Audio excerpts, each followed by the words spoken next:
Hey everyone, how y'all doing? Read some more of this treasure book for Gibbo and Ernie.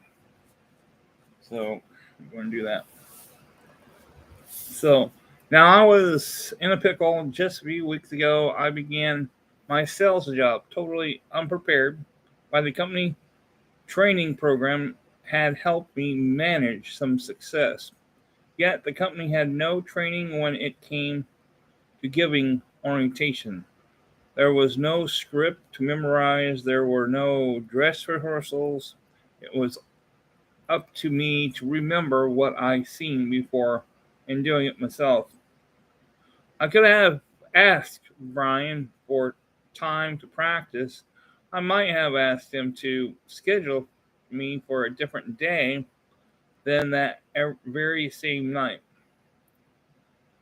But I neither, even though as a part of me was terrified, and I would have been more so if I had known what would happen next. The evening presentation were typically larger than those in the afternoon.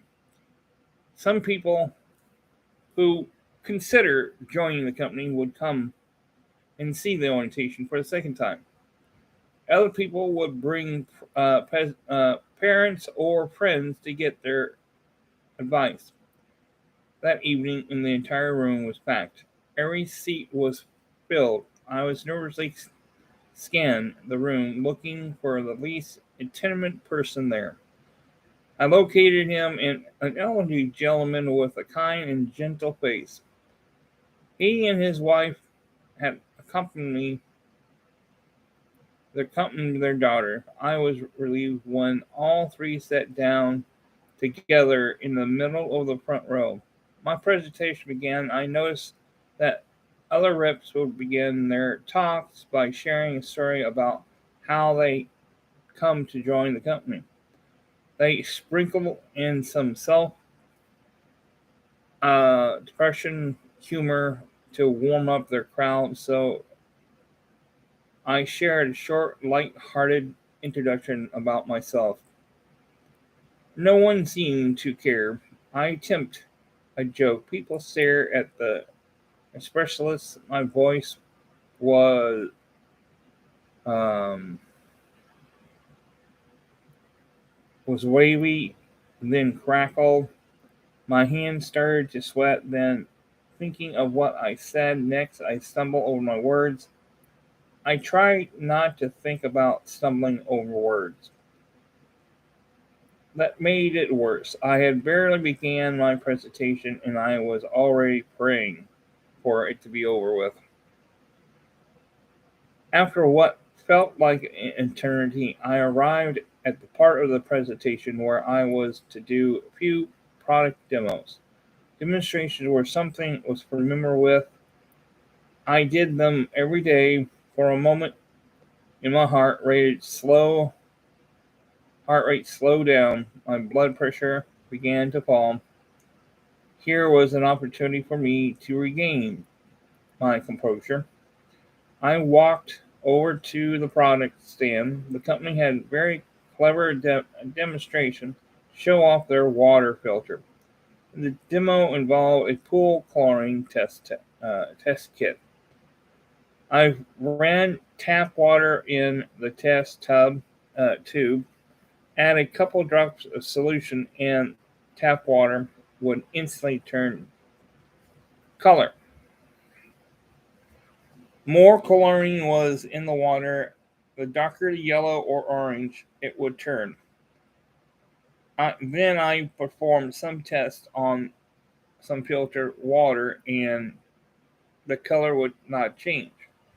All the chlorine had been filtered out. It was powerful visual and seen. While everyone looked on, I dropped plop two solutions into the test tube. The tap water turned dark orange. Immediately, I looked towards the audience. I held the tube in one hand and the color chart in the other. I spoke for the dramatic flair. Remember, this is a test meant for a pool. This chart in my hand shows what pool levels of chlorine should be. Then I step towards the, the friendliest person in the room, the elderly man with a kind face. I held a test tube and charted towards him. Sir, please tell us where on the chart is the color of our tap water. I employed. His wife swift shift uncomfortably in their chair. The man gave a kind-hearted grin, but did not answer. I realized he didn't understood my question. I smiled reassuring at that audience. Then I bent over closer to him, the man. Just read the chart here, sir. What number on the chart does the color indicate? Right there, I shot my index finger at the color chart. His daughter now seems a bit uneasy, too. Through my brain did not register this is a real time. I did not know, the man said softly. What is going on? I wondered. I looked up and everyone. This time I stretched a smile with as much fake confidence as I could muster. I looked back at a man who I bet you did know. It's not hard at all. Just look right here at the chart, I said with a forced laugh, sticking the tube at the chart right in front of the elderly man's face, and I asked one more time, now, what do you see? The time stood still as I waited for his answer. After a moment of silence, his wife leaned over and spoke loudly. My husband is blind. He can't see your chart. After a moment of silence, his wife leaned over and spoke loudly. I'm not exactly sure what happened next. I vividly remembered several gasps, one of which might have been my own. A wave of muffled laughter slowly spread across the room. I noticed Brian standing in the back, his eyes slowly spread across the room. I noticed his eyes were wide as saucers. My mind, which had completely frozen for a moment, suddenly snapped back online. Oops, I said. Then I turned and asked the wife if she could read the chart. So she was not pleased. That was my very last presentation for a long time. As I look back at this disaster, it is easy to see the train wreck approaching from miles away. The gentleman on the front row was blind condition. I was blind by flying by the seat of my pants. I've been improving for years, yet my strategy of winging it was not getting me anywhere close where I was. That evening set off some quickness alarms inside my brain. Over the years, ever since the presentation, I have recurring dreams. In those dreams, I always unprepared. I am always in front of the audience or others. Sometimes I haven't learned my lines. Sometimes I'm running late. Other times I'm buck naked in the dreams. It's all of those things at once. But every time I have one of those dreams, it's a reminder before setting forth. I need to prepare. To, Tanet is someone who understands this concepted wealth. Her story of successful was no accident.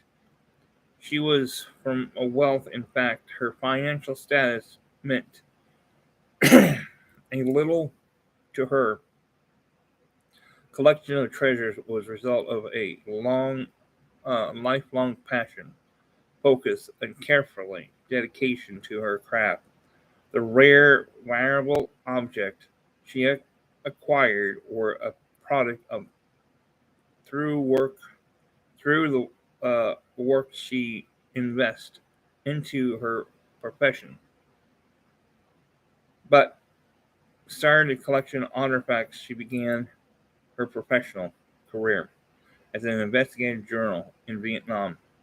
As a reporter, she honed her rare skills at research, analyzed before she could report the news. She had to be well advised and fully researched, soon recognized by her colleagues for her tendency of attention to details.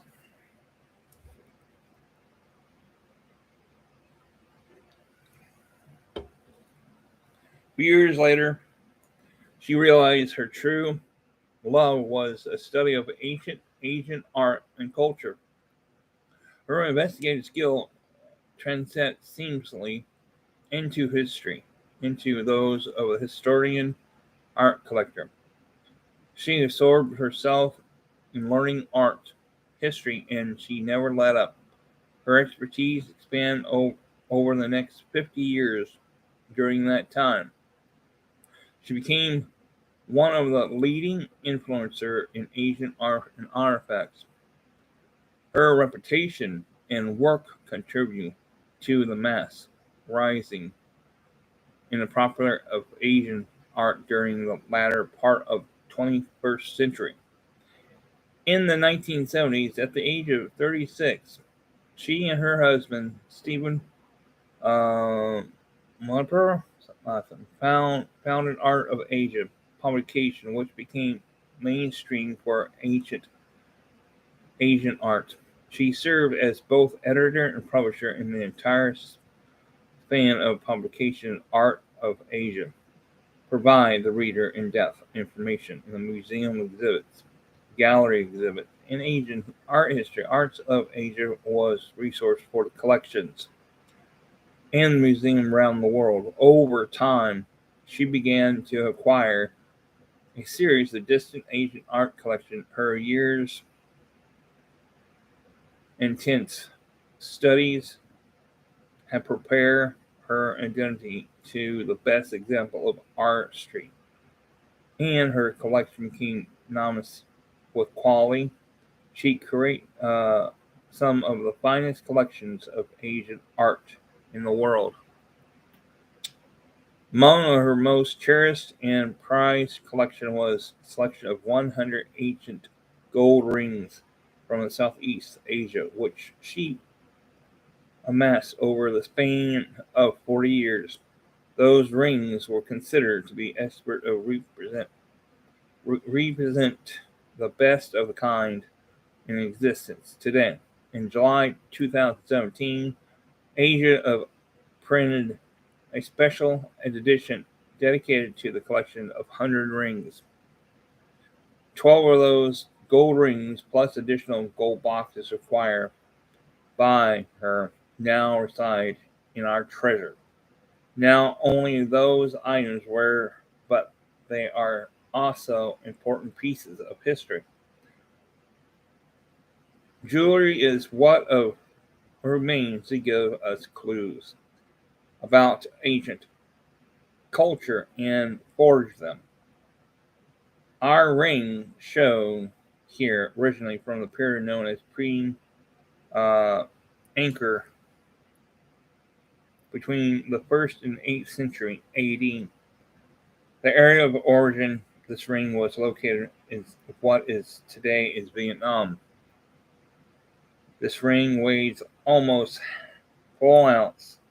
There is something mystical and alluring about this adorned ring. Period was known for extraordinary intrigue jewelry, yet this ring craftsmanship seems ahead of its time.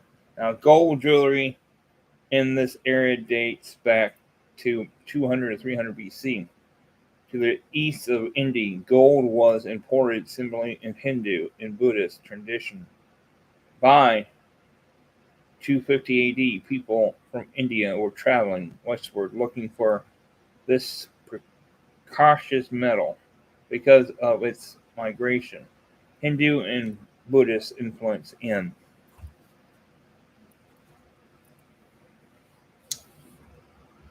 the pre-Inca region took root and spread widely. Those conditions are most certainly the reason our gold locust ring was made, in fascination to learn about the meaning it held for the person who wore it. If its worn were Hindu with this heavy metal ring in more symbolization, in the Hindu, the mythical creation Brahma, the creator of the universe, was born from the egg of gold. Now, Brahma then created the universe from the golden embryo. For these reasons, it was to believe that the more gold a person wear, the more a person's body actually reflects the light of creation. This would prepare the soul for a superior reincarnation in one's following life. Wearing a ring like this meant leaving nothing a chance when passing on. Hindu myth this also tells us that the preparation of the Genesis of humanity, the god of Varnish, grew a locust out of the navel. The Brahma then divided this locust into heaven, earth, and sky. And the locust flower was the essential symbol in the story of creation. The gold locust ring could also have originated in Buddhist tradition. If the wearer of Buddhist, the locust flower ring would have a different yet still subliminal meaning. For the Buddhists, the locust flower is scarce. The life cycle of locusts and mobilify the resilience of personal evaluation. To imagine this, we have to understand the life cycle of the locust itself. A locust plant is seed and takes root under water, and that temporarily muddy and dark, and where blueprint for the plant is prepared. The locust plant then grows from murky marsh into a tall, elegant regional flower. The locust may appear to have some of the fragile or weak, then in reality, it is strong. This golden ring would have begin a symbol of wear ability to overcome obstacles in archives, whatever treasure one seeks in life. The Buddhist, the color of locust flower adds additional imperfection. A pink locust signals that there is important historical significance. Well, I want to end there. And thanks for coming. Appreciate it. Talk to you guys all later. Bye now.